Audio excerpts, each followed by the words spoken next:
यह स्टूडेंट आज मैं आप लोगों के बीच कुछ एमसीक्यूज लेके आया हूं जो कि इलेक्ट्रिक डायपोल से यानी कि हमारा जो फर्स्ट चैप्टर है क्लास 12th फिजिक्स का उसका जो एक इंपॉर्टेंट टॉपिक है इलेक्ट्रिक डायपोल उससे रिलेटेड कुछ एमसीक्यूज हैं। चलिए देखते हैं जो कि बोर्ड के लिए बहुत इंपॉर्टेंट क्वेश्चन होने वाला है ये। फर्स्ट क्वेश्चन कह रहा है कि what is the angle between the electric dipole moment and the electric fields on the equatorial line. तो याद रखना है जब आप इक्वेटोरियल लाइन पर लिखते हो इलेक्ट्रिक फील्ड तो आप लिखते हो E vector is equal to minus k p vector upon में आर का क्यूब, यानी कि इलेक्ट्रिक फील्ड और डायपोल मोमेंट दोनों के बीच में जो है एंगल 180 डिग्री का बनता है। वही अगर एक्सियल पॉइंट पर बोलता है तो हमारा आंसर 0 डिग्री होता है। ठीक है, नेक्स्ट क्वेश्चन नंबर 2 में देखते हैं। तो कह रहे हैं कि एक electric dipole of dipole moment P is placed in uniform electric field it will experience. जब नॉन यूनिफॉर्म इलेक्ट्रिक फील्ड लिखा हुआ है, जब भी नॉन यूनिफॉर्म इलेक्ट्रिक फील्ड में रहेगा तो वहां पर ना तो फोर्स 0 होगा ना ही टॉर्क 0 होगा, यानी वहां पर फोर्स और 0 दोनों काम कर रहा होगा।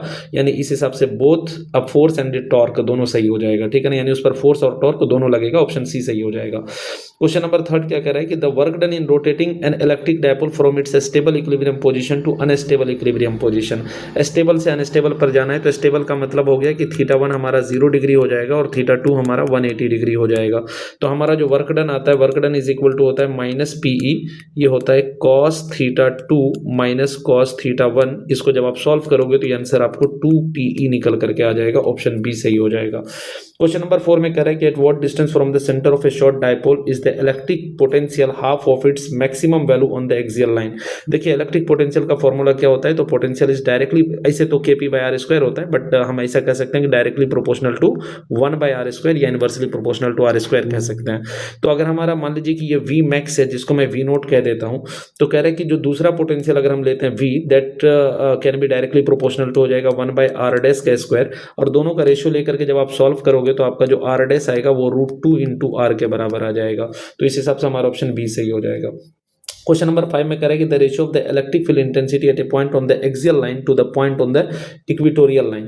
तो एक्सियल लाइन पर जो हमारा इलेक्ट्रिक फील्ड होता है वो होता है कितना, k2p/r का क्यूब, और इक्वेटोरियल पर जो पोटेंशियल होता है वो होता है कितना, kp/r का क्यूब। तो साफ साफ दिख रहा है कि एक्सियल पॉइंट पर इक्वेटोरियल पॉइंट का 2 गुना है, क्योंकि यहाँ पे 2 से मल्टीप्लाई हो रहा है, तो हम कह सकते हैं कि हमारा आंसर 2:1 आएगा, यानी कि हमारा ऑप्शन सी सही हो जाएगा। क्वेश्चन नंबर 6 में कह रहे हैं the dipole is placed in uniform electric field the net force acting on it is 0 this statement is true. Yes of course, जब भी यूनिफॉर्म इलेक्ट्रिक फील्ड में रहेगा तो नेट फोर्स ऑलवेज 0 होगा, तो इस हिसाब से हमारा ऑप्शन ए सही हो जाएगा। The electric field E due to the short dipole वो आर पर कैसे डिपेंड करता है, तो इलेक्ट्रिक फील्ड का हमने जस्ट अभी आपको फॉर्मूला बताया kp/r³ या k2p/r³ लिखते हैं, तो यानी 1/r³ पर डिपेंड करता है, ऑप्शन सी सही हो जाएगा। Thank you so much.